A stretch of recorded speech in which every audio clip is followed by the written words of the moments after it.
بسم الله الرحمن الرحیم. السلام علیکم و رحمت الله. دوستان ارجمند، خوش آمدید به درس نوبتی ما و درس 28. البته بعد از وقت بسیار هم طولانی ما سرانجام مجموعه درس‌های خودمان دوام میدیم. بگذار در هفته یک بار هم باشه که دو بار باشه ان شاء الله کوشش میکنم یک درسی ثبت کنم و پیشنهاد شما کنم. بارها در کامنت برادرای فعال که جستجو کردن درس‌های سوال کردن که دوام میدیم درس‌های که به سبب بعض از مشکل‌ها ما این کارا کردن نمیتونستیم. المهم در درس 27 ما در همین گفتگو رسیده بودیم و قبل از اون که ما را بخوانم یک تنبیه داشتم که برادرای دانشجو باید در ترجمه که ما میکنیم به تاجیکی بسیار اهمیت کلام ندهند، یعنی دویم درجه بگذاره. یک قاعده به خودتون بگذاره که ترجمه که ما میکنم در ذهن خود دویم درجه بگذاره. یکم درجه اساسی مقصد ما باید چی باشه؟ درست تلفظ کردن همین گفتگوه و در حیات عملی خودمان روی همین گفتگو سخن کردن است، یعنی فکر خودم بیان کردن است.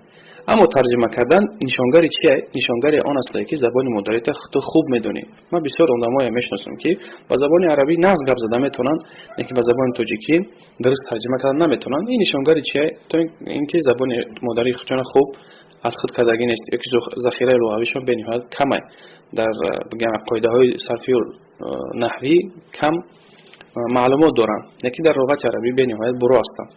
ما هم باید کوشش کنیم که به همین مقصد برسیم، یعنی زبان خودمان با گفتن عربی برو کنیم. یعنی چگونه به این مقصد رسیده میشه؟ به سبب خواندن و درست ازاد کردن کلمه ها به نهایت زیاده. مثلا ببینید که در زبان تاجیکی خودمان هم زیاده 10,000 کلمه است، ممکن زیادتر باشه 10,000 کلمه، نه که همه او را ما نمیدونیم و همه او را در حیاتمون استعمال نمیکنیم. با وجود همین مانع نمیشه که ما عادی با سخن بگیم با زبان تاجیکی با مادرمون، با فرزندمون، با زن و کودک یا رفیقتی عادی گپ میزنیم. یعنی اساس هسته. با زبان روسی فوندامنت میگن، همون فوندامنتی که ما خود کردیم، یعنی قاعده عام و شامل گرفتیم در چیز در صرف، یک قاعده بگیم شامل در نحو گرفتیم و کم ذخیره لغوی را استعمال کردیم. برای ما میتونیم چیکار کنیم؟ فکر ما بیان کنیم. هم خیلی دیگه در لغت عربی وقتی که ما درست بگیم فوندامنت خودمون میگذاریم، اساس خودمون، بنیاد خودمون خشو میگذاریم، برای ما یک کتاب کفایه است. همین یک کتابی که ازاد کردیم، همون ذخیره لغوی که در کتابی یک کتاب جایگیر است، همون را که خود کردیم کفایه است. برای همین قاعده را در ذهن خود التماس میکنم که در باهوش باشین، یعنی همین را تنبیه به خود بگیرید. خب میگه که این المدرس، مدرس کجاست؟ این المدرس، همین حرفی میمه. از ما کمی کلام کنم اهمیت بده که همین حرفی میمه. این المدرس، مدرس کجاست؟ زده میشه در الف لام قمری. این المدرس هو فی الفصل. فیل باز هم در الف لام زده میکنیم بعد از فی. هو فی الفصل، او در سین فصل. و این المدرس الجدید، دو تا زده میشه، یعنی دو حرف الف لام قمری دیجا، الف لام قمری در حرف الجدید و در المدرس. و این المدرس الجدید، و این المدرس الجدید، و مدرس نو کجاست؟ هو عند المدیر، او در نزد مدیر است. هو عند المدیر، مدیر گفته سروری مکتب، دیرکتر. هو عند المدیر، او نزد مدیر است. خب عند گفتیم هر چیه ظرفی زمانه. عند در هر یک جمله که دیدینش حتما او مضاف میشه، بعد از او مضاف الیه. اگر اسم منصرف باشه مثل المدیر کسره میگیره. اسم منصرف گفته بودیم بارها که چیه؟ یعنی اسمی که در او تنوین قبول میشه. مثلا مدیر، باز ما الف لام شابه گیریم چی میگیم؟ مدیرون. مدیرون الف لام خوش کردیم المدیر. با وجودی که گفتیم قاعده الف لام در یک اسم اگر که الف لام خوشید تنوین میبراید، تنوین که خوشید الف لام میبراید. الف لام میگیریم میگیم مدیرون، معلوم میشه که اسمی چیه؟ اسمی منصرفه، تنوین قبول میکردگی. مادامی که تنوین که قبول کرد او هم کسره هم قبول میکنه. در اینجا گفتیم سبب کسره شدن همین المدیر چی شد؟ عند مضاف، المدیر مضاف الیه. ما نسبت دادیم همین عند را به سوی مدیر. هو عند المدیر، او نزد مدیر است. میتونیم به همین عند چند جمله بافی دیگه بکنیم با جای نشین ها. ما بارم کوشش میکنم که با جانشین ها بسیارتر مثال بزنم برادرها که شما در گفتگو برای شما آسانتر باشه جمله بافی کردن به زبان عربی. مثلا او در نزد توست، ما چه بگم برای زبان عربی؟ هو از بعد عند چی اومد؟ اسم المدیر.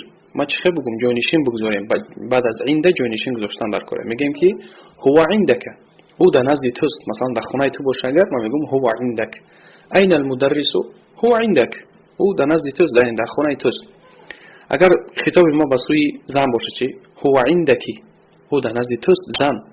اگر خطاب ما به سوی دو کس باشه چی؟ هو عندکما، او در نزد هر دو شما بود یا که در نزد هر دو شماست. هو عندکم، خطاب ما به سوی مردها، او در نزد شماست. یا که خطاب ما به سوی زنها باشه هو عندکن، او در نزد شماست زنها. هم خیلی دیگه در نزد من باشه چی میگم؟ هو عندی، هو عندی، او در نزد من است، او در نزد مایان است. چی میگیم؟ متکلم هو عندنا، او در نزد مایان است. خب غایب، خب در مثال غایب او در نزد اوست، هو عنده، یعنی به سوی مرد گفتیم هو عنده، او در نزد او مرد است. او در نزد او زن است، هو عندها، هو عندها فی البیت، او مرد در خانه او زن است. او در نزد مرد هاست، در خانه هم مرد هاست. چی میگیم؟ هو عندهم فی البیت، هو عندهم فی البیت. او در نزد زن هاست. چی میگیم؟ هو عندهن فی البیت، او در نزد آن زن هاست در خانه. همین خاطر ببینید که ما الکی تصریف کردیم هذه عند را با تمامی جانشین ها، جانشین متکلم انا و نحن، جانشین مخاطب انت انتی انتم انتم انتن، و جانشین غایب هو هی هما هم هن. یعنی بارها گفته بودیم که وقتی که یگان چیزا یگان ظرف زمان باشه که اسم وقتی که ما با جانشین جمع میکنیم او چی میشه؟ نمیگیم مثلا قلم و انت، نمیگیم. خیلی عربا نمیگن قلم و انت، قلم میگیم جمع انت برابر چی میشه؟ قلم و که. همین انت صفتی چی را میگیره؟ یک حرف میگیره، که. انتی چی بود؟ توی زنانه هسته، یعنی خطاب ما با توی زن انتی. وقتی که ما میگیم قلمی تو زن چی میگیم؟ نمیگیم قلم و انتی، میگیم قلم و کی، قلم و کی. همین کی بگیم جانشینی چه؟ جانشینی انتی، جانشینی انتی. همین خیلی تمامی چیزها را کده می شود. یعنی ظرف هم گفتیم به همین مثال میتونیم تصریف کنیم. عندک، عندکی، عندکم، عندکن و غیرش. خب میگه این الطالب الجدید، این الطالب الجدید. الطا، یعنی الطا چی از جا؟ الف لام شمسی کی است؟ تلفظ کردن نمیشه، نمیگیم این الطالب، اینت، یعنی زده میشه در حرف تا. این الطالب الجدید، دانشجوی نو کجاست؟ ذهب الى المكتبة، ذهب الى المكتبة، با کتابخانه رفت، او با کتابخانه رفت. ذهب الى المكتبة. جمله درازه من ذلك الرجل الطويل الذي خرج الآن من المدرسة. جمله سوالیه من ذلك الرجل الطويل الذي خرج الآن من المدرسة. کیست وای مردی قد بلندی که حاضر از مدرسه برآمد؟ کیست وای مردی قد بلند الطویل که از مدرسه حاضر برآمد؟ الذی اسم موصوله، آن کی، او یکی. به زبان تاجیکی هم ترجمه میشه اسم موصول، یعنی چسباننده. همین هذه الرجل الطویل با خرج الان من المدرسه چی چسباند؟ انمی الذی، برام که اسم موصولش میگن، یعنی اسمی هسته که بین دو عباره پیوست میکنه. از همین عباره قطعی انایی عباره دیگه خرج الان من المدرسه چی پیوست کرد؟ الذی، انمی الذی پیوستش کرد. کیست و مردی قد بلند کی حاضر از مدرسه برآمد؟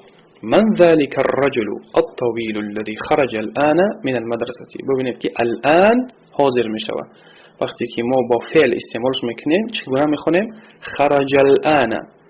درسته بگیم که خرج الان، نیکی عربا میچسبونن میگن که خرج الان من المدرسه. من ذلك الرجل الطويل الذي خرج الان من المدرسه؟ هو المدير الجديد. جواب او مدیر نو است. هو المدير الجديد، هو المدير الجديد. ومن الولد، ومن برای چی کسره میتیم؟ برای گفته بودیم که التقاء ساکنین. ال جد ساکن داره، من همیشه با سکونه. من انت، تو کی هستی؟ من میگیم، یعنی سکون داره. اینجا یک سکون پیدا شد، جد یک سکون. دو سکون که یک جای شدن برای آسانی تلفظ عربا هم یک کسره دادن، گفتن که و من الولدو، نگفتن و من الولدو، تا اینکه در تلفظ آسان باشه چسباندن بین من و الولد کسرش دادن، گفتن که و من الولد الصغیر الذي خرج الان من الفصل، ای پسرک خرد که حاضر از صنف برآمد کیست؟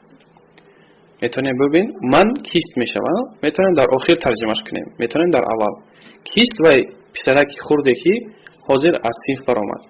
و من الولد الصغیر الذي خرج الان من الفصل، جواب هو ابن المدير الجديد، هو ابن المدير الجديد، هو ابن المدير الجديد، ابن مضاف المدير مضاف إليه، الجديد صفة مديره برام خیرم کسره داره. خب هو ابن المدير الجديد، او پسری مدیری نو است، مدیری نو یعنی کی بوده است؟ هم پسرک خورد، میگه او پسری کی است؟ مدیری نو است. هو ابن المدير الجديد.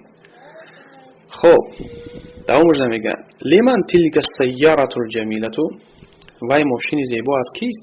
لمن تلك گفته مثل همون ذالک های، فقط اشاره زنانه های، یعنی چیز زنانه در جای دور وقت قرار میگیره، میگه من تلك الفتاة، وای دختره کیست؟ یا که اگر ماشین باشه، ماشین که بگیم زنانه است در لغت عربی، برام که تلکش گفت. خانه مثلا بیت مردانه های، اگر میگفتیم که این خانه زیبا از کیست، چی میگفتیم؟ لمن ذلك البيت الجميل، لمن ذلك البيت الجميل.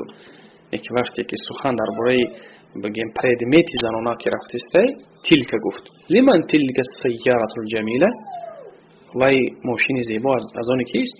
جواب هی للمدیر الجدید، وای از آن مدیری نو است. مدیر چی است؟ گفتیم همون دیرکتر. للمدیر الجدیدی.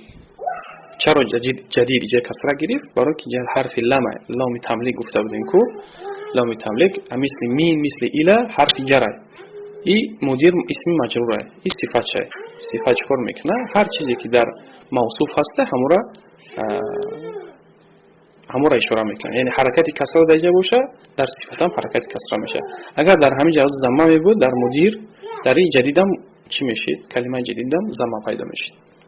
المهم این اهمیتی بسیار نتیان در این، اگر که نفهمه میشه کار نمیکنه. مهم همینه که درست توضیح بخونه همیره. هی للمدیر الجدید، او از آن مدیری نو است. لمن هذا الكتاب الكبير، لمن هذا الكتاب الكبير، این کتاب کلان از آن کیست؟